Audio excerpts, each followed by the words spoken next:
Welcome to His and Hers Perspectives. What's good, guys, and welcome back to another episode of the His and Hers Perspectives podcast. Now, tonight's video is definitely going to be very different from the one you watched yesterday because, in yesterday's video, we had to tackle certain things because we were getting a lot of crazy comments. More so, I was getting a lot of crazy comments. Some crazy comments were aimed at my husband, and we had to set the what would you say, set the boundaries or make it set the boundaries, set the tone, set the record straight, however it is, look at it. We just have to put those guys on alert. You know what I'm saying? But right. Alert, okay? However, right, we don't want to dwell in the negative, but sometimes you have to address the negative naysayers and people that want to come and disrupt positive conversation, right? So with that out of the way, we want to get back on our positive topics because we also had someone who left a comment which said that they see a lot of division between Black men and Black women. As you know, we use that term loosely, Black, because we use it loosely because we know most people identify with Black and they don't necessarily understand why we like to refrain from it, but because the majority of you guys associate with that term or can identify with that term, we use it. But definitely check out our video regarding why we don't necessarily identify as Black. I'll link that in the description below. So anyway, so this person says, there's this division between Black men and Black women. And I know there is this narrative that is in the YouTube space that states that the reason for this division is because the government was issuing out welfare checks to women, not only in the US, but worldwide, like first world countries, should I say. And that was one of their main reasons for pushing the men out the house so that they could make their own money and all of these things. Now, we're not saying that that is not possibly one of the reasons, but we are definitely saying that's a contributing factor. But first, we have to go back a little bit more to fully understand how this all started, right, babe? Yeah. So, indeed. So, do you want to usher in the topic and let us know how it will go? All right. Well, basically, I prepared a little excerpt that I wanted to kind of kick into the topic of discussion for tonight. Obviously, like we stated, we had a bit of a negative influx over the past few days, but obviously we're not going to let that deter us any more than it should. We're going to address it and continue on our path because we know that we have a much greater role to play in these gender wars than just the basic bickering between premise the basic premise of I'm right, you're wrong, you're wrong, you're wrong, I'm right. We don't want to do that. We're actually solution oriented. So with that said, I'm just going to read this. All right. So now that we're back on our positive kick, obviously we had to try and cut some of the grass, remove some of those slithery serpents that find themselves in the comments regularly. Appreciate the support. Keep on keeping on. Like, comment, and subscribe. Of course. I want you to pause right now, stop whatever it is you're doing, and make sure to like the video. Everybody, hit that like button. It's free. Yes. It don't cost you nothing at all. Don't cost you anything. And even subscribing, it don't cost you anything. And when you subscribe, you want to hit that notification button so that you get notified every single time we drop. So with that said, I just wanted to get this off and try to turn this into a positive, right? So as we know, a lot of the men currently in the YouTube streets have been raised by the internet with delusional opinions and a false reality of the world given to them by the World Wide Web. Most of you are most likely not from a strong two-parent household that instilled morally sound beliefs. No love or compassion was shown, I'm sure. That's the very reason that we're in the space that we're in right now. The war between Black men and Black women was engineered. That's one thing that we have to understand. Long before the civil rights movements of the 60s, we had already began to heal from the genocide that we survived and began to thrive. Shortly after that, our women were forced to work, and that literally triggered the rise of the modern woman. How do we bridge that gap and build our stronghold? We first have to burn down the contributing factors. Amongst the top of that list is feminism. We must gather like-minded Black men and Black women and form strong unions and communities with the ideals that match. We also have to become players in commerce. Ownership is very important. Division will only continue to weaken the bloodline and continue to wipe us out. Wow, that was actually very interesting. You know, I actually like that. As you said, division will weaken the bloodline, right? Because, you know, we also have gotten comments, you know, wanting us to speak on that as well, like, you know, to educate everyone that, listen, you know, going elsewhere and not building within is only damaging our nation. But we'll save that for another day. But with that, babe, as you mentioned, the contributing factors, one of the contributing factors which we're going to talk about today is the pushing the men out of the household, which feminism is a part of that. And more so working in this independent modern woman mindset. It was not always that way. It was not always this way. I know, obviously, people being born, you know, today, people being born a couple decades ago into the 80s and whatnot, we've inherited what we've inherited, but we have to take a look back to really get a grip and a grasp to realize how this agenda has unfolded and what actually happened. Because again, if you don't realize what took place in the past, you don't understand what's coming down the pipeline in the future. Facts. Facts. Pure facts. So with that, I'm going to pull up a document that we're going to read and we're going to speak on. And this is the excerpt from the newspaper, right? Yeah. This is the document okay. Right. And hopefully this will start to educate us as a nation and stop just taking someone's talking point just because it sounds good and it fits the narrative.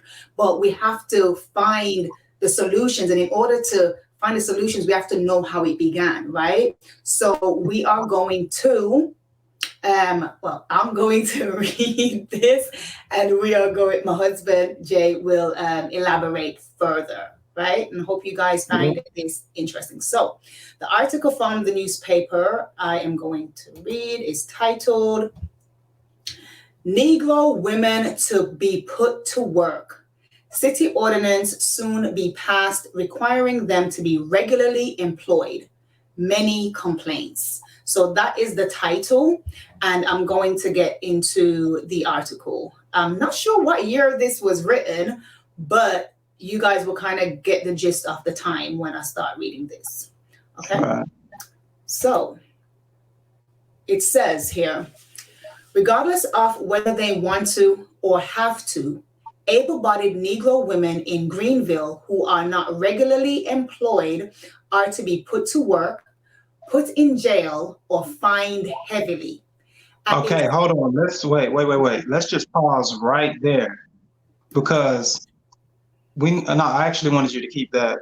Keep that up? Yeah, just keep that image up, because I want the viewers obviously to be able to see it, and I want them to obviously be able to read it. So bear with me one moment, because what I want to do is pull it up myself so I can expound on what I just read. That's that first sentence or two. So it said, regardless of whether they want to or have to, able-bodied Negro women in Greenville who are not regularly employed are to be put to work. So again, we see that this is not a choice, right? This is something that is being forced on them. And it said this is by city ordinance. So the mayor, the local city officials, things of that nature, all of these people got together and conspired and said, you know what, at the end of the day, we are going to follow through with whatever agenda from higher up, because nothing, nothing is made at those city levels that isn't approved to a certain degree and pushed from a higher level. So Facts. that's one point that's very interesting, that it's saying, regardless if they want to or have to, they are going to be forced to go to work or to be put in jail or fined heavily. Now, these are the what ifs. If I don't want to do it, if I don't do it, you're either going to face jail or fines. Yeah. All right. Yeah. So let's carry on. I just wanted to put that out there. I just wanted to make sure that this is, completely clear, that what we were dealing with and what started and how this happened. Yeah.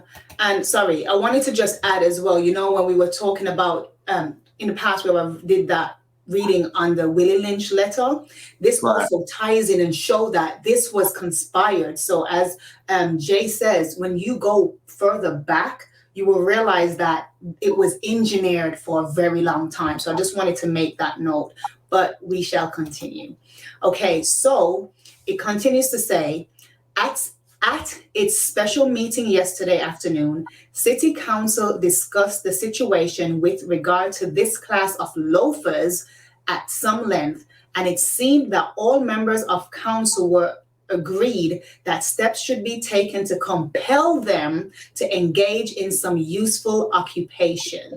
Okay, let me just interject again right there, because it says, at its special meeting yesterday afternoon, City Council discussed the situation with regard to this class of loafers. Now, they're calling these women loafers who clearly did not necessarily, did not necessarily need to work, because their husbands were taking care of the situation. But what they did was demonize them in the eyes of the public and began to call them loafers, to make it seem like that they were lazy, when we know the role of a stay-home mother. What was she doing? She was dealing with the children. She was cleaning house. She was preparing provisions. She was doing so many different things that modern women don't seem to do.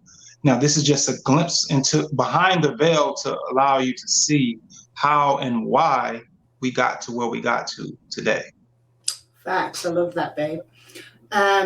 Also, as it continues, it says it was decided that an ordinance similar to the one now in force, requiring all able-bodied men to work at least 5 days per week, should be passed with regard to these women. Such an ordinance will be prepared and voted on at the next regular meeting of council.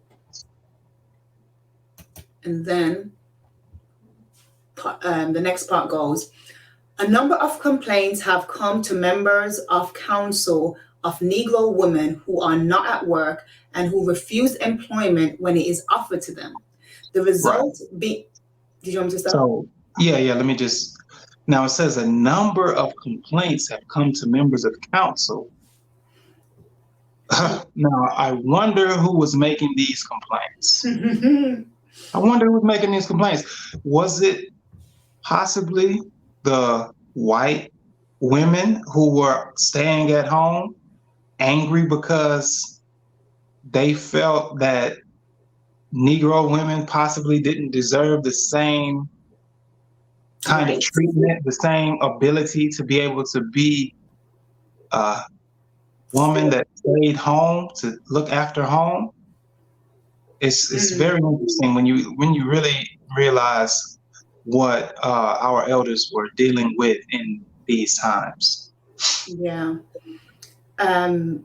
Let me go back because I don't know where I stopped. It goes, a number of complaints have come to members of council of Negro women who are not at work and who refuse employment when it's offered to them. The result being that it is exceedingly difficult for families who need cooks and laundresses to get them. So Again, check this out. Point. Right. So check this out. These white women essentially wanted slaves in the house to do housework that they should do for their own families. They wanted these black women to come and pretty much be the bed wench, if you will, to take care of the needs of their children. And another thing here, again, as I did state earlier in the video, is these women had already refused, which indicates they did not need the finances. They had means of finances that literally their husbands were providing already. So that shows you, that also gives you a look into, what was going on in those times, to the degree that we had systems in place to where we were making enough to be able to handle what one, especially modern day, would consider a burden of having to take care of the entire family.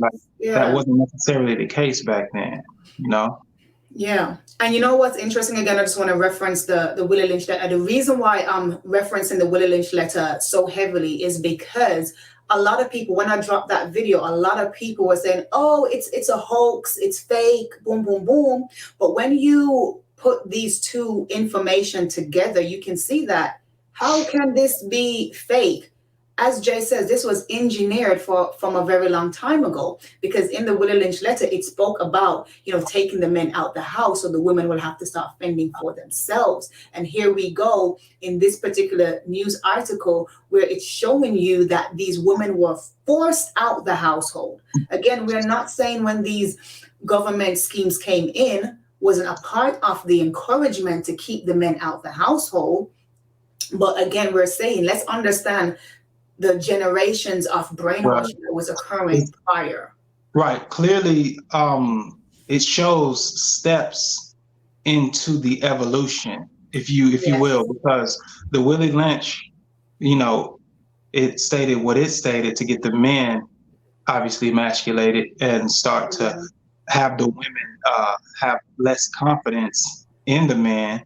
But then fast forward to obviously the early 1900s, and then you have situations where the next phase is, okay, now what we're going to do is we're going to get the women out of the house. So they attack the relationship between husband and wife first. Now, as you can see, they're progressively beginning to attack the relationship between parents and children, because who's being affected by the mother leaving the house to have to go and work? It's now the children. It's the very fiber of that family unit. The structure of that family unit is now being compromised.